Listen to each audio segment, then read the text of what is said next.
Hey, Tressa, what is your name? What do you do? And what is your problem? Hey, I'm Tressa Yonekawa Bundren. I'm a professional keynote speaker on mindset and leadership and connection. And my problem is I want to understand how to be a better mentee and also how to know when I have the right mentor. Wow. Okay. So that's a loaded question, and that's really good. I like that one. So let's work in reverse. How to be a good mentee and how to be a good mentor probably comes down, I think, to the same thing: aggravation. Now, if you are comfortable in kind of anything, then you're not really growing, are you? So the first thing the mentor has to do is alienate, aggravate, disrupt Mm. your mindset. If you're comfortable with the conversation you have, then it's not a growing conversation. I know some of the most irritating conversations I've had with my mentors, Roland Frazier, Jay Abraham. These people have said the smallest little thing that has pissed me off. And it's pissed me off because it's been something that for some reason, somewhere along the line, I chose, actually went out of my way to avoid. And that's usually the thing you need to do. The thing that you don't want to do is usually the thing that you need to be focusing more on. So a good mentor, as far as I'm concerned, is someone that disrupts, aggravates, and alienates me in order for me to be better.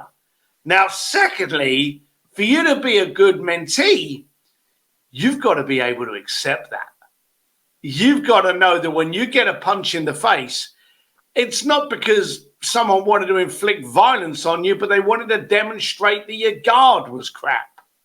They're trying to exercise to you in the best way for you. And I think that's where, again, going back to the mentor, getting the information is one thing, receiving the information is everything.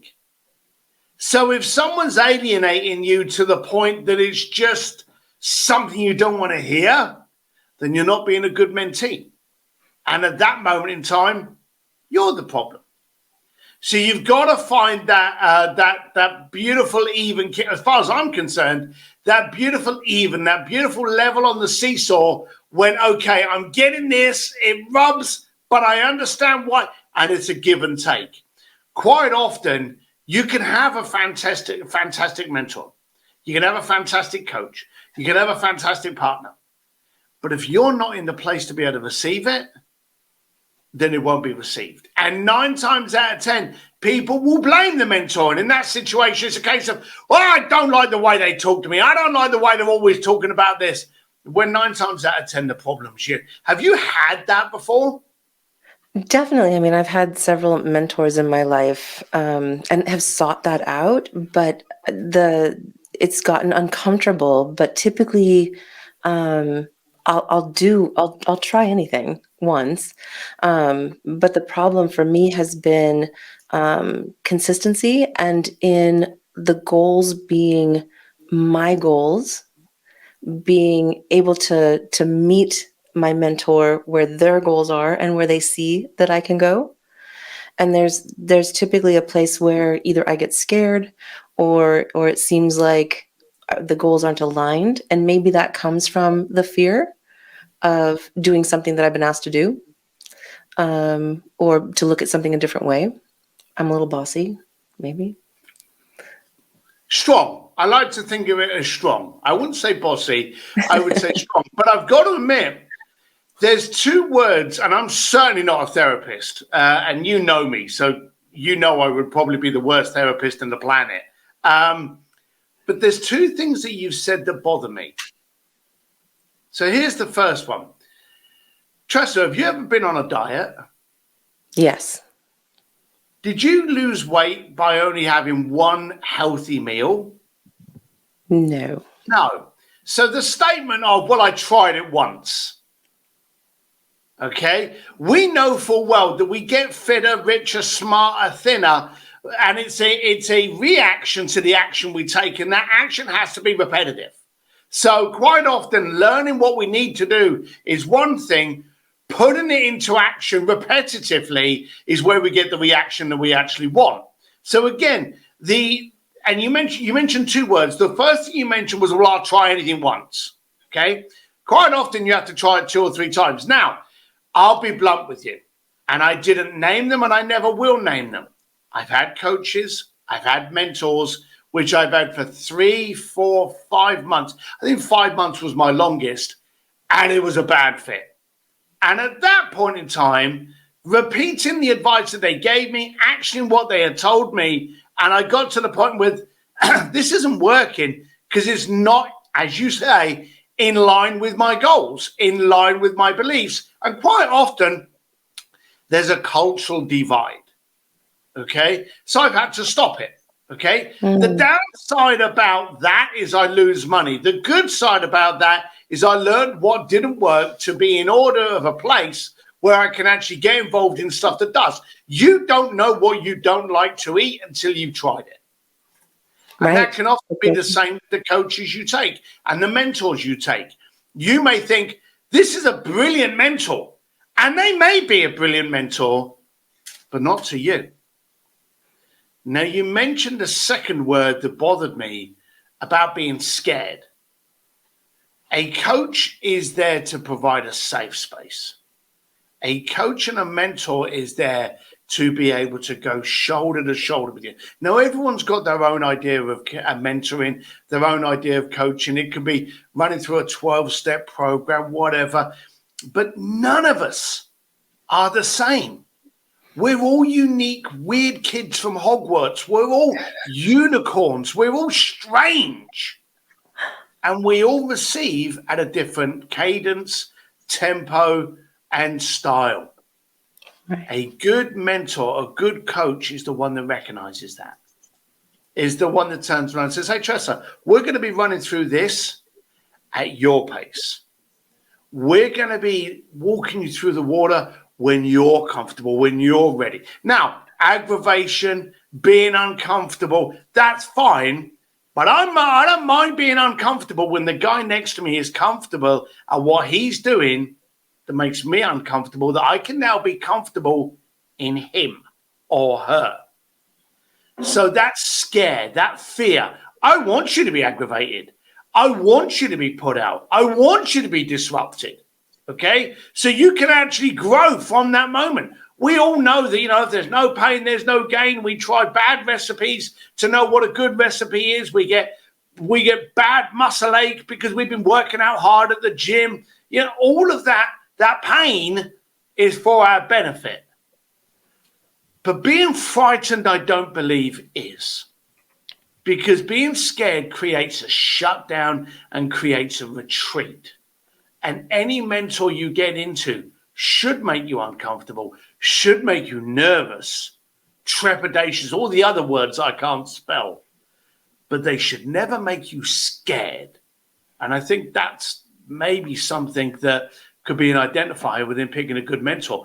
And then also as a mentee, because I get the idea that we borrow information and we borrow education. And what we learn is now our duty to pass on to somebody else. So it's not ours. It should be passed on. When you're looking for a good mentor, and that in turn will make you a good mentee, then there's preparation for you to be the mentor to somebody else. So everything you look for in a mentor, you've got to be able to understand someone's looking for in you. Yeah. Wow. I love that. I love all of that. And I also really value something that you told me earlier, which is, are you scared or are you excited?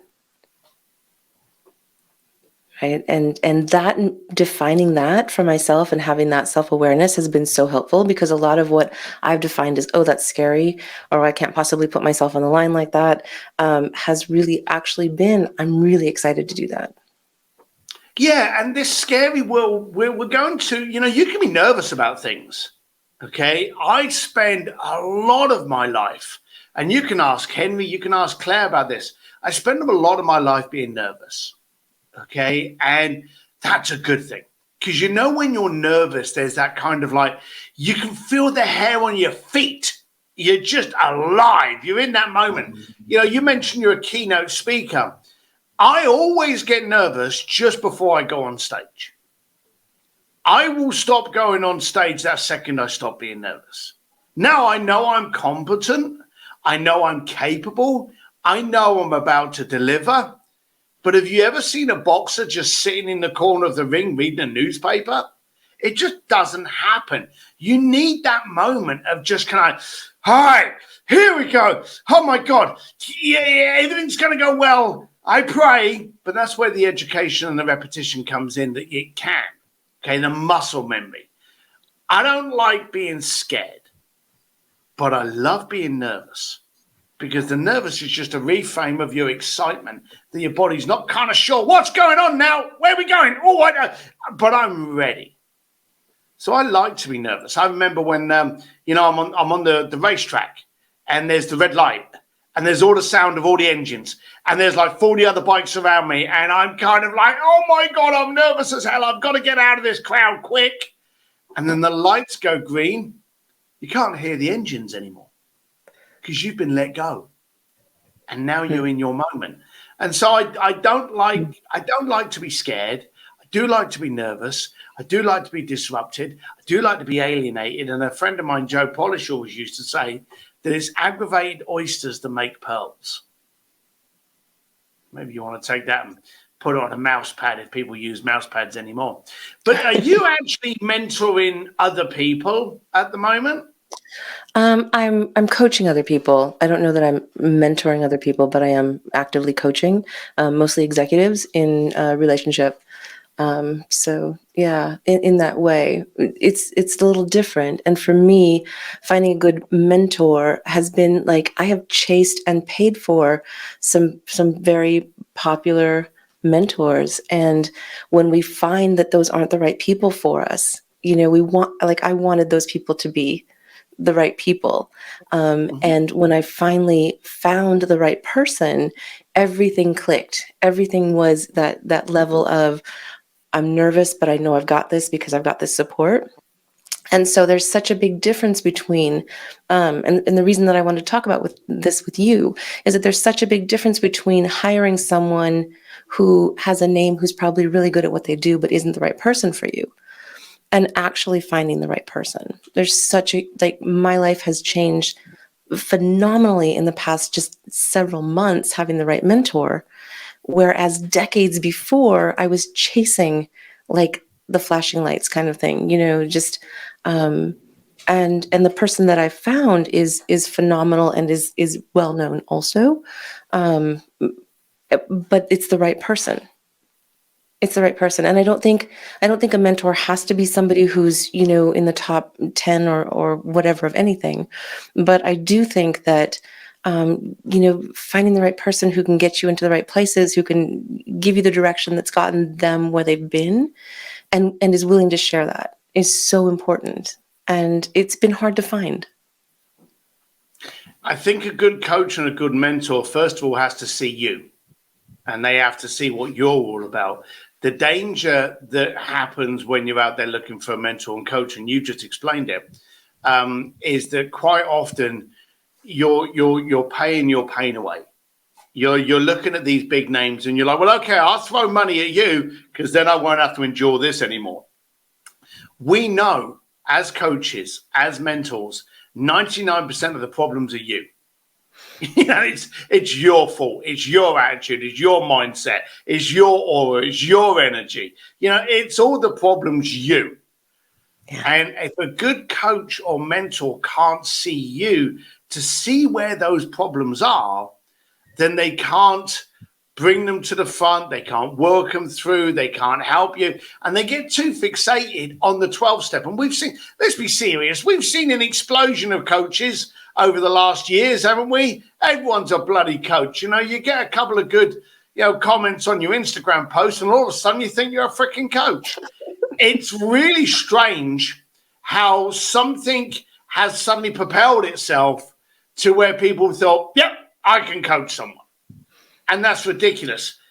Also, it's dangerous because people have to be vulnerable. When you enter into that thing that people hate to enter into today, that conversation puts you in a position where you've got to be open. For you not to be open, you can't grow. You can't receive if you haven't got the door open.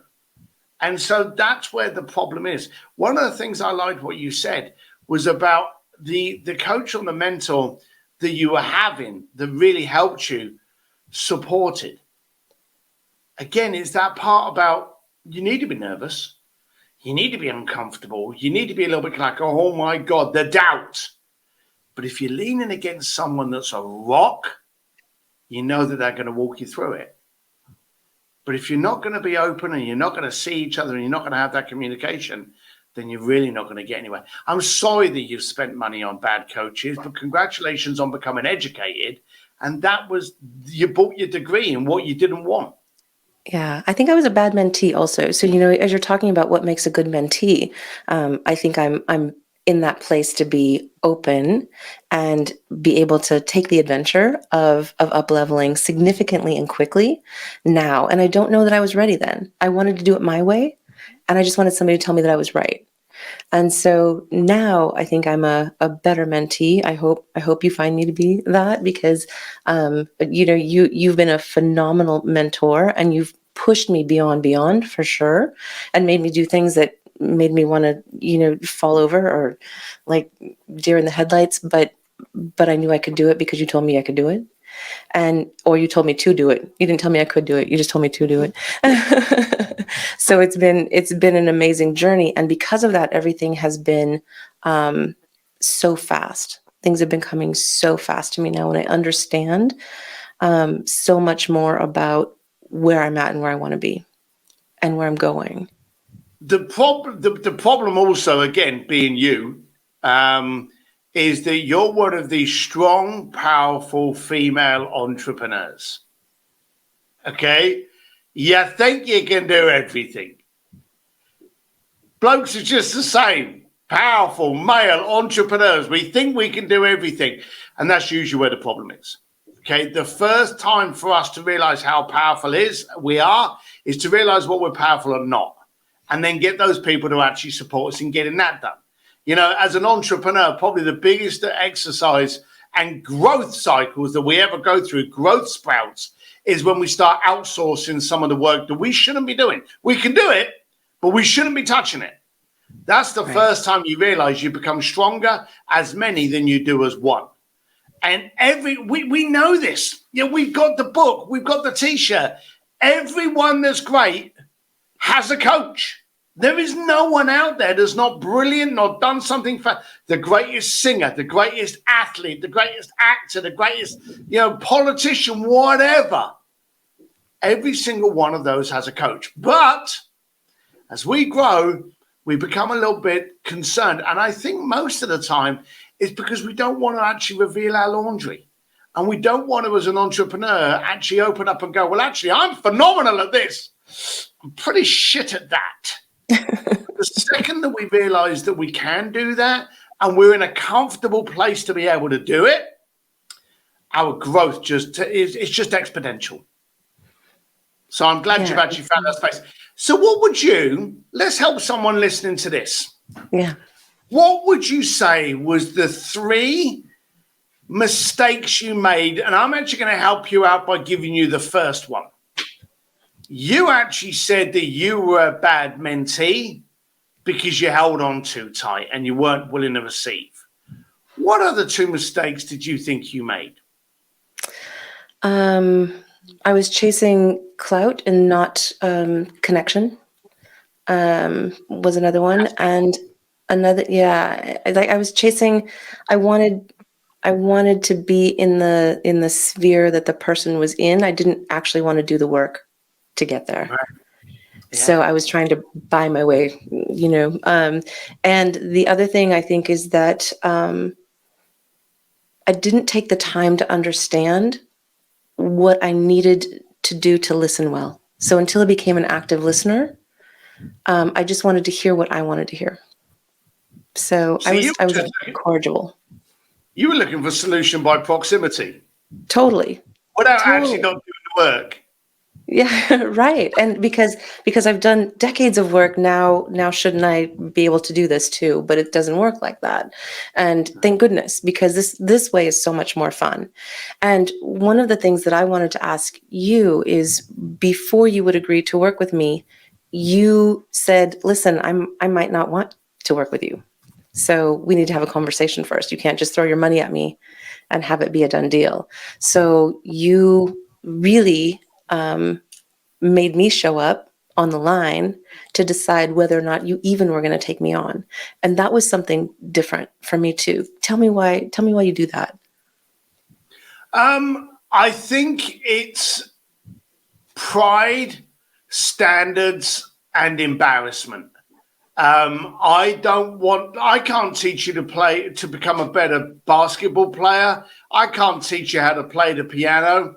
So my reputation is worth more than your checkbook.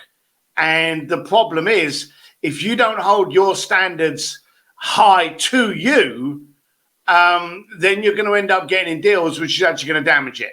And I've got to make sure that the person that I'm chatting with, again, as we've said in this, I can see, okay, and they're not clouded. And let's be blunt, we're in a superficial world where everyone's got an ego and a suit on so that they show up as the person they want you to think they are until you realize that they're not. So I wanted to be able to see you, and I also wanted to make sure that you were ready to do the work. And so I'm not the most subtle person in the planet, but you'll agree that when I first meet someone, I probably prod a little bit harder than I usually do in the relationship, because I want to know how they're going to respond at the beginning. So a couple of maybe inappropriates, a couple of little prods, a couple of little danger circles, put in your environments and maybe make you think on your back foot. It's going to allow me to get to see who you are. Okay. But I think the first introduction to anybody should be a little bit uncomfortable and a little bit coarse. It's like you've got someone in your team.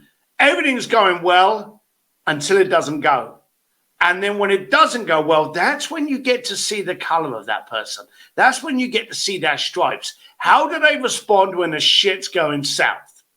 Okay? Then you can go, that's the person I want to stand next to. So when I actually take someone on as a client and I take them on as a coaching client, I do a little bit of prod and I want to find out how they're going to respond. And I really want to get to that, argument period within the first meeting. So I know it's going to go okay when we're 6 months down the line and you're being pig-headed and sticking your head in your sand and refusing to do the work. So that's why it was done for me.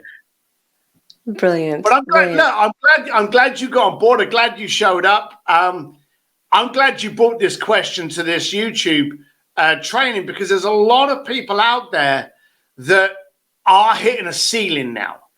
And they know full well they've got to get a coach. And one of the other things, let's be blunt, it's always concerning when you've got to pay for something.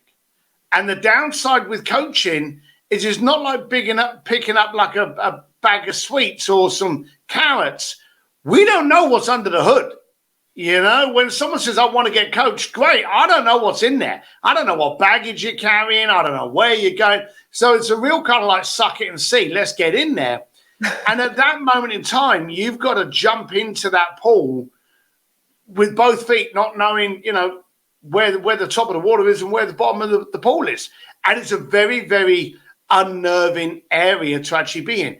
And there's so many times when people go, I can't afford coaching. I've got to keep doing what I'm doing, until you realize you can't afford not to be coached. And that's really what was my bit. I can't afford not to have the coaches I have. I cannot afford to be pushed, not pushed. I have to have that growth.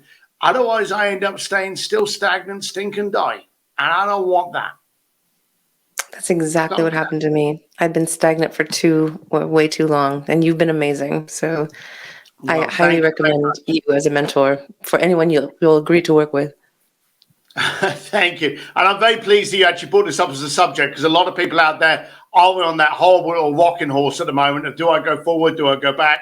And the bottom line of it is you need to get off and do something. So Tressa, thank you very much for coming on the show today. Thank you very much for expressing that problem. I hope it helped people out there, and I hope it got them to reframe what they need. Thank you, Steve. Yourself. Bye.